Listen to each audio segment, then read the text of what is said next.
Okay, thanks a lot for the intro. So before the coffee, no question. After the coffee, no one. Okay, maybe before the coffee should have been better. So I want to talk about the role of metadata. So we are storage provider, DDN. Usually we promote data, but here I would like to change a bit the angle and talk about metadata. So there is this saying stating that data is a new oil. So what is metadata? And I hope that you will acknowledge that maybe metadata is the new gold. So first, as an intro, as a motivating example, I would like to talk about a research project that we are currently coordinating. So it's a project from the European Space Program Agency. So the idea here is to leverage the already existence of a massive amount of free data that has been acquired by a constellation of satellites sent by Europe, Sentinel-2. And we want to basically help and foster the European competitiveness in order to help SMEs to manage and address this massive amount of data that could be a bit overwhelming for a small company. So how are we going to proceed this? So we are not just DDN, so there is an array of partners, half being industrial, the other half being research center. So one of the use cases in the project is coming from Hydrosat. This is one of the industrial partners. It's a startup, I mean, kind of scale up. They are sending satellites, so it's not like a small startup, so they are sending their own satellite in space, and they have a very specific camera in order to do high-resolution data acquisition. But they are training, they are learning, all their software is currently developed using these Copernicus 2 satellite images that are free of charge. With these images, what they are trying to do, they are doing smart agriculture. So this is basically the product that they are selling to policymakers, insurance companies, and so on. This is the ability to be able to predict what will be the yield of agricultural area in Europe or other places of the world. So they take these big satellite images from Sentinel-2, and pixel per pixel, they run their AI model, and this AI model is able to recognize that the pixel is basically a crop of corn, wheat, or whatsoever. And not only they can determine the exact crop, but they can also look if it's healthy or not, so they can predict what will be the yield for this specific area in terms of crop at the end of the season. It's working well, they have a very good result, but it's quite time-consuming. You have to process all the images pixel by pixel. So what we are trying to do in the project in order to help them to manage this massive amount of data is that we annotate the satellite images with metadata. So we run yet another AI pipeline, kind of lightweight. It's an open source model that we have fine-tuned in the framework of the project. And this model is basically looking at the satellite images and is trying to delineate all the agricultural parcel on the image. So instead of doing pixel per pixel, we say, okay, this shape is basically a field, this shape is a field. We don't know what kind of crop there is in, this is not our business. Our business is just to generate metadata and to annotate the satellite images with additional information. This information, this metadata, they have to follow a specific format because in Earth observation there is a lot of, I would say, regulation on legacy software. So we generate our metadata, so this field delineation as a GeoJSON file, and we are compliant with the stack metadata format. And then we can rerun the pipeline for Hydrosat. So now these guys, instead of working pixel per pixel, they take a polygon, each polygon being able to, aggregating several pixels, and because this is a field.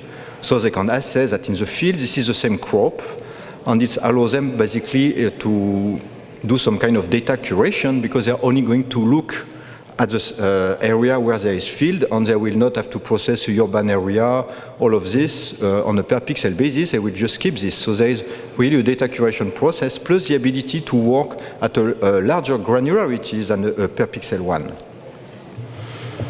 So this metadata information, we need to store them somewhere. So here we are leveraging the expertise and the development from one of our partners, so the CERN. We all know the High Energy Physics Research Lab in Geneva.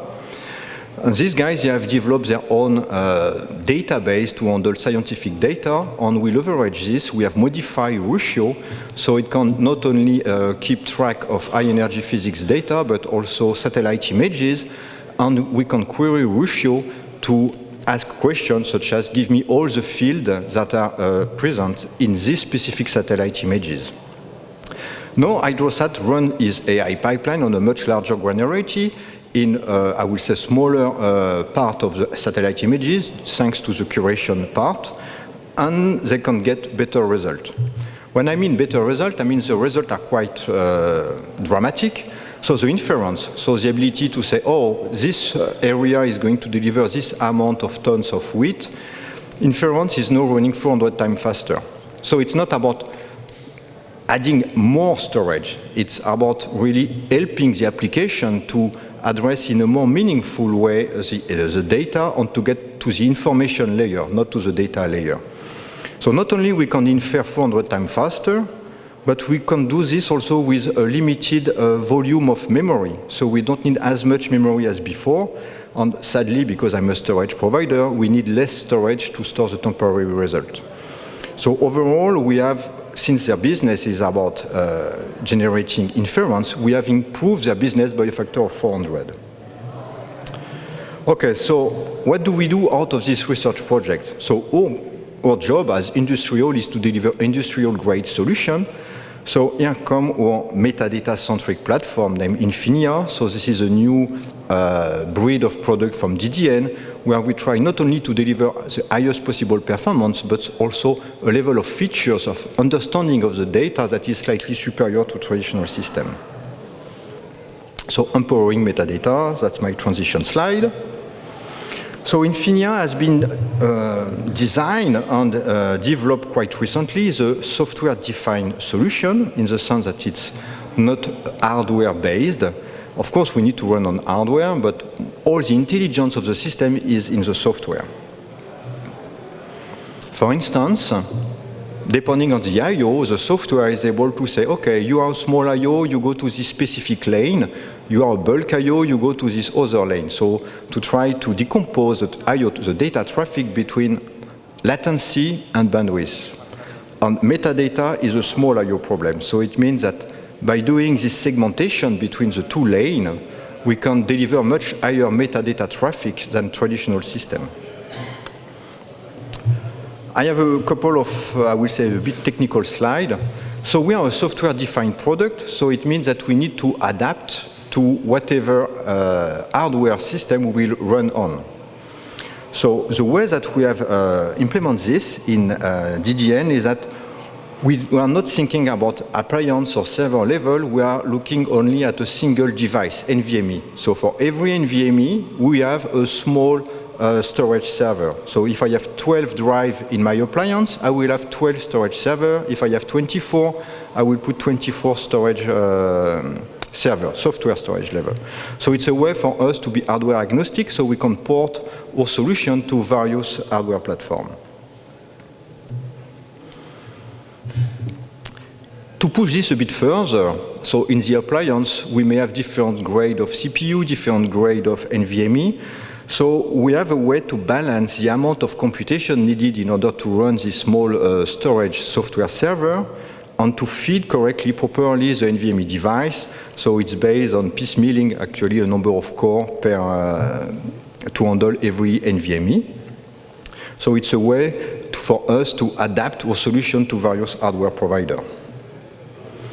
Okay, so this one is, it took me a bit of time to do this. So this is a core data structure in our storage server. So there is one per NVMe.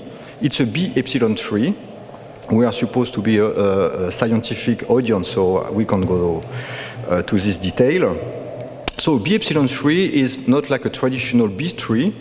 At every level of the tree, for every node, in addition to the node saying that you should go left or you should go right if your value is higher or lower than a threshold, there is also a buffer that is attached. So it means that when my information is flowing down the tree, as soon as I found the right level, I will go in the buffer. So I will not go down to the tree up to the leaf.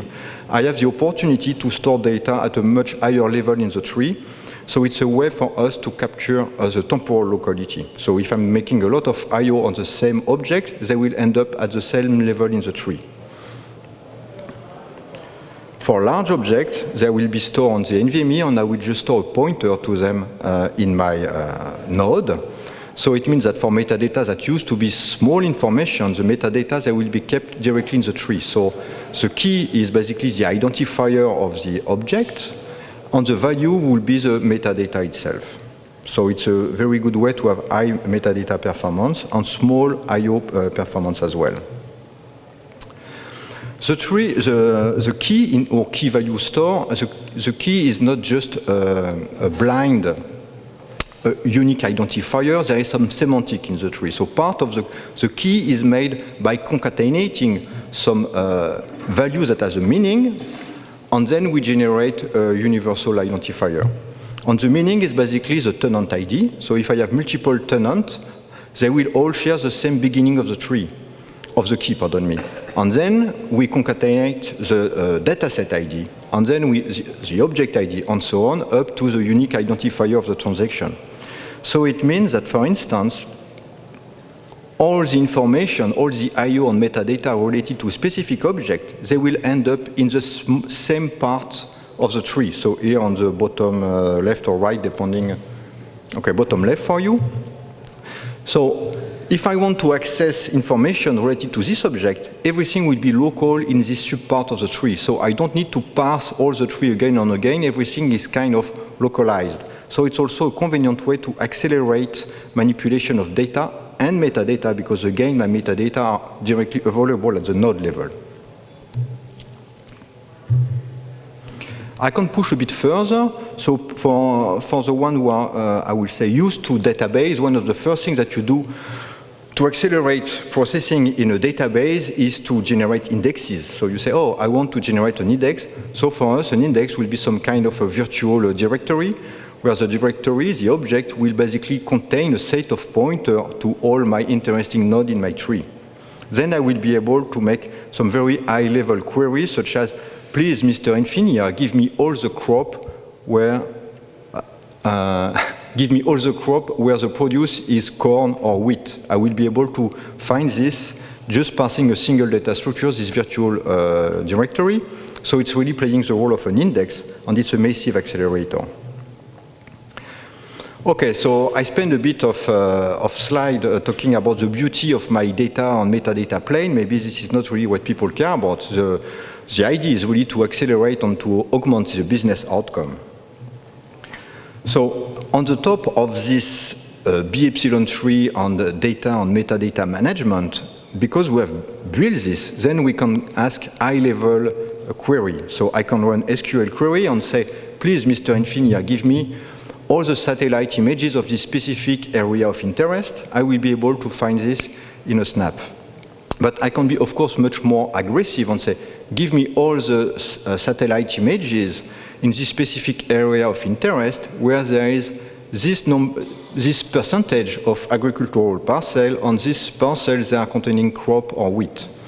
So this is really what the startup is looking for. They don't want to play with my B-epsilon tree. They want to ask simple query so they can extract the minimum amount of data out of the Copernicus archive. So by minimizing the data transfer and by increasing the informational density on the data that they are getting out of Copernicus, they are basically accelerating the efficiency of their pipeline. So on the right part, you see there is a small graph, so it's a bit of a marketing graph to show all these B-epsilon trees basically increasing, improving the search in respect of what you can get out of AWS. So as a takeaway, so Infinia, it's a metadata engine. So it's really here to improve metadata AV workload.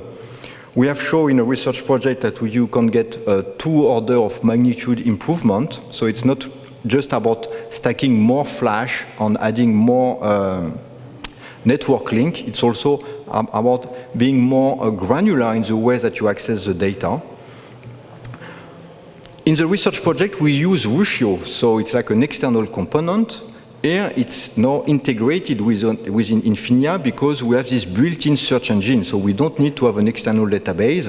We're able to capture all the information that has been previously stored in Ruscio. Now they are stored directly, natively, close to the data in the same data structure of Infinia. We can do this semantic metadata, so user-defined metadata. So the guy from agriculture, they want to have the kind of crop. People from water analysis, they want to know if there is anomalies in water bodies on satellite images. We have SQL support, and this will be available next quarter, at least according to engineering. That's my part for today.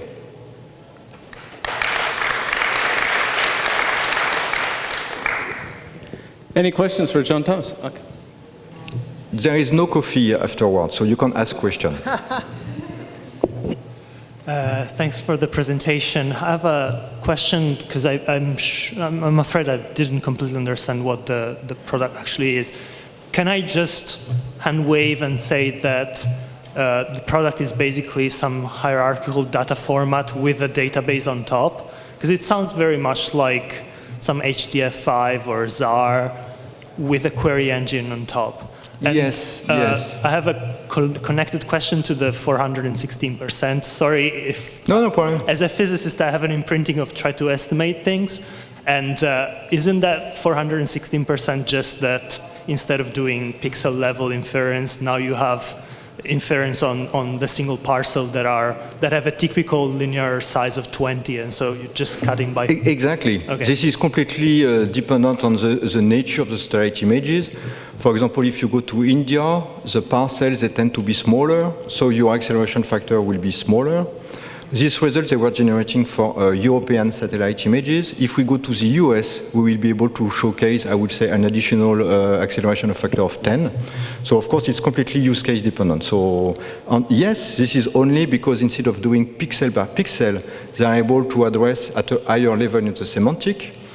So the value is not like we are faster. The value is that because we allow them to store the semantic alongside the data, they can do this kind of sport.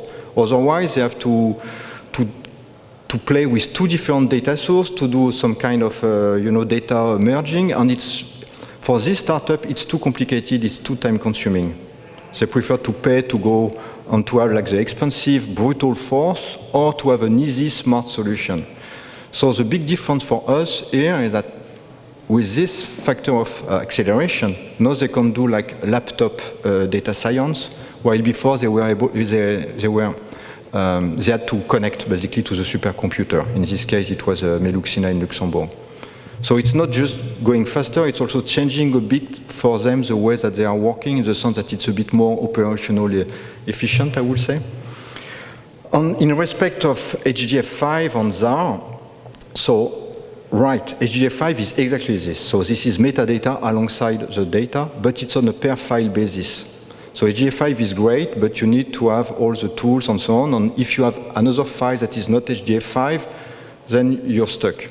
So you could see this as a generalization of HDF5. So whatever data format you are addressing, we will take care to generate a kind of HDF5-like layout with the metadata close to the data. So yes, that's a very relevant point. Any other questions? Thanks a lot. Okay, thank you.